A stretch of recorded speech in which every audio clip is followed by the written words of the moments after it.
ಕರ್ಕಾಟಕ ರಾಶಿ ವೀಕ್ಷಕರಿಗೆಲ್ಲ ಸ್ವಾಗತ. 2026 ಏಪ್ರಿಲ್ ತಿಂಗಳಿನ ಕರ್ಕಾಟಕ ರಾಶಿಯವರ ಫಲಾಫಲಗಳು. ಮುಖ್ಯವಾಗಿ ಈ ತಿಂಗಳಿನಲ್ಲಿ ಗ್ರಹ ಸಂಚಾರದ ಬಗ್ಗೆ ಗಮನ ಕೊಡೋಣ. ಶನಿ ಮೀನ ರಾಶಿಯಲ್ಲಿ ಸಂಚಾರ, ಗುರು ಮಿಥುನ ರಾಶಿಯಲ್ಲಿ ಸಂಚಾರ, ರಾಹು ಕುಂಭ ರಾಶಿಯಲ್ಲಿ ಸಂಚಾರ, ಕೇತು ಸಿಂಹ ರಾಶಿಯಲ್ಲಿ ಸಂಚಾರ, ಸೂರ್ಯ ಏಪ್ರಿಲ್ 14ನೇ ತಾರೀಕಿನ ತನಕ ಮೀನ ರಾಶಿಯಲ್ಲಿ ಸಂಚಾರ, ನಂತರ ಅವರು ಮೇಷ ರಾಶಿಗೆ ಪ್ರವೇಶವನ್ನು ಮಾಡಿಕೊಳ್ತಾರೆ.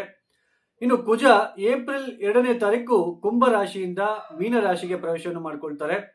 ಇನ್ನು ಬುಧ ಏಪ್ರಿಲ್ 11ನೇ ತಾರೀಕು ಕುಂಭ ರಾಶಿಯಿಂದ ಅವರು ಕೂಡ ಮೀನ ರಾಶಿಗೆ ಪ್ರವೇಶವನ್ನು ಮಾಡಿಕೊಳ್ತಾರೆ. ಇನ್ನು ಶುಕ್ರ ಏಪ್ರಿಲ್ 19ನೇ ತಾರೀಕು ಮೇಷ ರಾಶಿಯಿಂದ ವೃಷಭ ರಾಶಿಗೆ ಪ್ರವೇಶವನ್ನು ಮಾಡ್ತಾ ಇದ್ದಾರೆ. ಈ ಎಲ್ಲ ಒಂದು ಗ್ರಹ ಸಂಚಾರ ರೀತ್ಯ ಕರ್ಕಾಟಕ ರಾಶಿಯವರಿಗೆ ನೋಡಿ, ಮುಖ್ಯವಾಗಿ ಮಾರ್ಚ್ ತಿಂಗಳಿನಲ್ಲಿ ಗ್ರಹ ಸಂಚಾರನ ಗಮನಿಸೋದೇ ಆದ್ರೆ ಅಷ್ಟಮ ಸ್ಥಾನದಲ್ಲಿ 4 ಗ್ರಹಗಳ ಸಂಚಾರ ನಡೆಯಿತು. ತುಂಬಾನೇ ಆರೋಗ್ಯದ ವಿಚಾರದಲ್ಲಿ ಸಾಕಷ್ಟು ಗೊಂದಲಗಳನ್ನ ನೀವು ನೋಡ್ತಾ ಬರ್ತಿದ್ದೀರಾ. ಆಮೇಲೆ ಆರ್ಥಿಕ ವಿಚಾರದಲ್ಲಿ ಸಾಕಷ್ಟು ಖರ್ಚುಗಳಾಗಿರಬಹುದು. ಆಮೇಲೆ ಒಂದು ಯಾವುದೇ ಕೆಲಸಕ್ಕೆ ಕೈ ಹಾಕಿದ್ರು ಕೂಡ ನಿರಾಸೆ ಅನುಭವಿಸ್ತಾ ಬರ್ತಾ ಇದ್ದೀರಾ. ಅದು ಅಲ್ಲದೆ ಮಾರ್ಚ್ 15ನೇ ತಾರೀಕು ಸೂರ್ಯನು ಕೂಡ ಶನಿಯ ಒಟ್ಟಿಗೆ ಸಂಚಾರವನ್ನು ಪ್ರಾರಂಭ ಮಾಡಿಕೊಂಡ್ರು 9ನೇ ಮನೆಯಲ್ಲಿ. ತಂದೆಯ ಆರೋಗ್ಯದ ವಿಚಾರದಲ್ಲಿ, ಆಮೇಲೆ ಪಿತ್ರಾರ್ಜಿತ ಆಸ್ತಿಗೆ ಸಂಬಂಧಪಟ್ಟಿರ್ತಕ್ಕಂತಹ ವಿಚಾರದಲ್ಲಿ, ಸರ್ಕಾರಿ ಕೆಲಸದಲ್ಲಿ ಇರ್ತಕ್ಕಂಥವ್ರಿಗೆ ಸಾಕಷ್ಟು ಏರಿಳಿತಗಳನ್ನ ನೀವು ನೋಡ್ತಾ ಬರ್ತಾ ಇದ್ದೀರಾ. ತಂದೆಯ ಆರೋಗ್ಯದಲ್ಲಿ ತೊಂದರೆಗಳಾಗಿರಬಹುದು, ಕೌಟುಂಬಿಕ ಕಲಹಗಳಾಗಿರ್ಬೋದು, ಆಕಸ್ಮಿಕವಾಗಿ ಆರೋಗ್ಯದ ವಿಚಾರದಲ್ಲಿ ತೊಂದರೆಗಳು, ಚರ್ಮಕ್ಕೆ ಸಂಬಂಧಪಡ್ತಕ್ಕಂಥದ್ದು, ಜೀರ್ಣಾಂಗಕ್ಕೆ ಸಂಬಂಧಪಡ್ತಕ್ಕಂಥದ್ದು, ಆಮೇಲೆ ಲಿವರ್ ರಿಲೇಟೆಡ್, ಆಮೇಲೆ ಸ್ವಲ್ಪ ಸರ್ಜರಿ ಕೂಡ ಆಗಿರ್ತಕ್ಕಂತಹ ಸಾಧ್ಯತೆ ಇರುತ್ತೆ. ಕೆಲವರಿಗೆ ಸರ್ಜರಿ, ಶಸ್ತ್ರಚಿಕಿತ್ಸೆ, ಕುಜ ಮತ್ತೆ ರಾಹು ಅಷ್ಟಮ ಸ್ಥಾನದಲ್ಲಿ ಸಂಚಾರ ಮಾಡಬೇಕಾದ್ರೆ ಏನಾದ್ರೂ ಸರ್ಜರಿ ಆಗ್ತಕ್ಕಂಥದ್ದು, ಏನಾದ್ರೂ ಅಲರ್ಜಿ ತರ ಆಗ್ತಕ್ಕಂಥದ್ದು, ಗುಪ್ತಾಂಗಗಳಲ್ಲಿ ಸ್ವಲ್ಪ ತೊಂದರೆಗಳು ಕಾಣಿಸ್ಕೊಳ್ತಕ್ಕಂಥದ್ದು, ಕೆಟ್ಟ ಆಲೋಚನೆಗಳು, ದೇಹದಲ್ಲಿ ಕೆಲವೊಂದು ಬದಲಾವಣೆಗಳನ್ನು ನೀವು ನೋಡ್ತಾ ಬರ್ತಾ ಇದ್ದೀರಾ. ದೇಹದಲ್ಲಿ ಆಗ್ತಕ್ಕಂತಹ ಕೆಲವೊಂದು ಬದಲಾವಣೆಗಳು, ಆಕಸ್ಮಿಕವಾಗಿ ವಿಪರೀತ ಖರ್ಚುಗಳಾಗಿರ್ಬಹುದು, ವಿದ್ಯಾರ್ಥಿಗಳು ಓದಿನಲ್ಲಿ ಹಿಂದೆ ಬೀಳ್ತಕ್ಕಂಥದ್ದಾಗಿರಬಹುದು, ಪ್ರಯಾಣದಲ್ಲಿ ವಿಘ್ನಗಳಾಗಿರ್ಬಹುದು, ಉದ್ಯೋಗದಲ್ಲಿ ಸಾಕಷ್ಟು ಗೊಂದಲಗಳಾಗಿರ್ಬಹುದು, ಈ ತರ ಎಲ್ಲನೂ ಕೂಡ ನೀವು ನೋಡ್ತಾ ಬರ್ತಾ ಇದ್ದೀರಾ. ಆದರೆ ಈ ಏಪ್ರಿಲ್ ತಿಂಗಳು 2ನೇ ವಾರದಿಂದ ಸಾಕಷ್ಟು ಬದಲಾವಣೆಗಳನ್ನ ನೀವು ನೋಡ್ತೀರಾ. ಸಾಕಷ್ಟು ಉತ್ತಮವಾದ ಬದಲಾವಣೆಗಳನ್ನ ನೀವು ನೋಡ್ತೀರಾ. ಏಪ್ರಿಲ್ 14ನೇ ತಾರೀಕಿನಿಂದ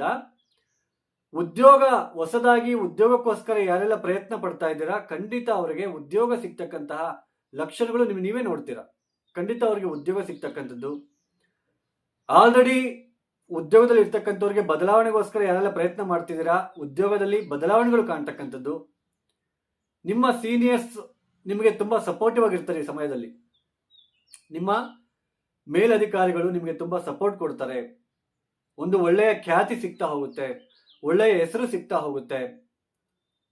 ಹಣಕಾಸಿನ ವಿಚಾರದಲ್ಲಿ ಇರ್ತಕ್ಕಂತಹ ಗೊಂದಲಗಳು ಕಡಿಮೆ ಆಗ್ತಕ್ಕಂಥದ್ದು, ಪಾಸಿಟಿವ್ ಮೈಂಡ್ ಬರ್ತಕ್ಕಂಥದ್ದು. ಈ ಕುಟುಂಬದಲ್ಲಿ ಕಲಹಗಳು, ಪತಿ ಪತ್ನಿಯರ ವಿಚಾರದಲ್ಲಿ ತೊಂದರೆಗಳು, ಯಾರೆಲ್ಲ ನೋವು ಪಡ್ತಾ ಇದ್ದೀರಾ, ತೊಂದರೆ ಅನುಭವಿಸ್ತಾ ಇದ್ದೀರಾ, ಅವೆಲ್ಲನೂ ಕೂಡ ಕಡಿಮೆ ಆಗ್ತಾ ಹೋಗುತ್ತೆ. ಇನ್ನು ಮುಂದಕ್ಕೆ ಸಾಕಷ್ಟು ಉತ್ತಮವಾದ ಬದಲಾವಣೆಗಳನ್ನ ಏಪ್ರಿಲ್ 14ನೇ ತಾರೀಕಿನಿಂದ ಮೇ ಕೊನೆಯ ತನಕ ನೀವು ನೋಡ್ತೀರಾ. ಕರ್ಕಾಟಕ ರಾಶಿಯವರು ಹೊಸದಾಗಿ ಉದ್ಯೋಗ ಪ್ರಯತ್ನಗಳು, ಹೊಸದಾಗಿ ವ್ಯಾಪಾರ ಪ್ರಯತ್ನಗಳು,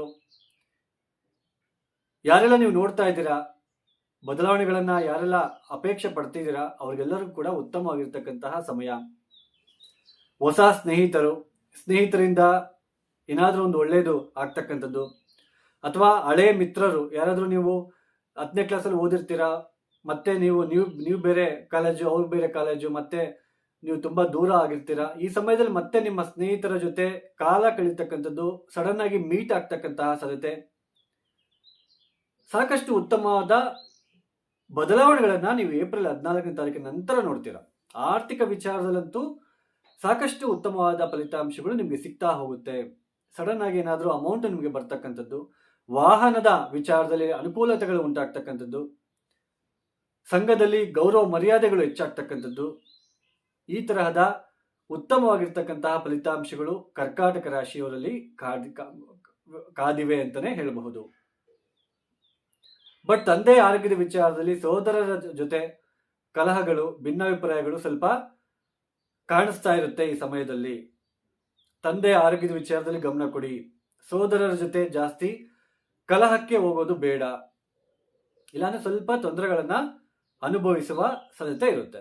ಸೋದರರಿಂದ ಪಿತ್ರಾರ್ಜಿತ ಆಸ್ತಿಗೆ ಸಂಬಂಧಪಟ್ಟತಕ್ಕಂಥ ವಿಚಾರದಲ್ಲಿ ಸ್ವಲ್ಪ ಅಲ್ಲೊಂದು ಸ್ವಲ್ಪ ಚಿಕ್ಕ ಪುಟ್ಟ ತೊಂದರೆಗಳು, ವ್ಯತ್ಯಾಸಗಳು ನಿಮಗೆ ಕಾಣ್ತಾ ಇರುತ್ತೆ. ಅದು ಬಿಟ್ಟರೆ ಮಿಕ್ಕಿದ್ದೆಲ್ಲ ಅಂತಹ ತೊಂದರೆಗಳು ಏನಿರೋದಿಲ್ಲ. ಉದ್ಯೋಗ ಸಿಗುತ್ತೆ, ಉದ್ಯೋಗ ಅವಕಾಶ, ಆರ್ಥಿಕ ವಿಚಾರದಲ್ಲಿ ಸ್ವಲ್ಪ ಮುಂದುವರಿತೀರಾ, 4 ರೂಪಾಯಿ ನಿಮ್ಮ ಕೈಗೆ ಬರುತ್ತೆ. ಸಾಕಷ್ಟು ತುಂಬಾ ನಿಟ್ಟುಸಿರು ಬಿಡ್ತಕ್ಕಂತಹ ಕಾಲ ಇದಾಗಿರುತ್ತೆ. ಈ ಕರ್ಕಾಟಕ ರಾಶಿಯವರು ತಪ್ಪದೆ ನೀವೇನ್ ಮಾಡಬೇಕು ಅಂತಂದ್ರೆ, ಪಾರ್ವತಿ ಪರಮೇಶ್ವರ ದೇವಸ್ಥಾನಕ್ಕೆ ಹೋಗ್ಬಿಟ್ಟು ಭೇಟಿ ಮಾಡ್ಲಿಕ್ಕೆ ಪ್ರಯತ್ನ ಮಾಡಿ. ಪ್ರತಿನಿತ್ಯ ರಾತ್ರಿ ಮಲಗಬೇಕಾದ್ರೆ ಕಾಲಭೈರವ ಅಷ್ಟಕವನ್ನ 8 ಬಾರಿ, ಕನಿಷ್ಠ ಪಕ್ಷ 8 ಬಾರಿ ಕೇಳಿಬಿಟ್ಟು ಮಲ್ಕೊಳ್ಳೋದಕ್ಕೆ ಪ್ರಯತ್ನ ಮಾಡಿ. ಹಾಗೇನೆ ಸುಬ್ರಹ್ಮಣ್ಯ ದೇವಸ್ಥಾನಕ್ಕೆ ಭೇಟಿ ನೀಡಲಿಕ್ಕೆ ಪ್ರಯತ್ನ ಮಾಡಿ. ಏನಾದರೂ ಒಂದು ಸೇವೆ ಮಾಡಿಬಿಟ್ಟು ಬನ್ನಿ. ಇನ್ನು ಯಾರೆಲ್ಲ ವಿಡಿಯೋನ ನೋಡ್ತಾ ಇದ್ದೀರಾ, ನಿಮ್ಗೆ ಇಷ್ಟ ಆಗಿದ್ರೇನೆ ಲೈಕ್ ಮಾಡಿ, ಶೇರ್ ಮಾಡಿ, ಸಬ್ಸ್ಕ್ರೈಬ್ ಮಾಡ್ಕೊಳ್ಳಿ. Otherwise ignore it.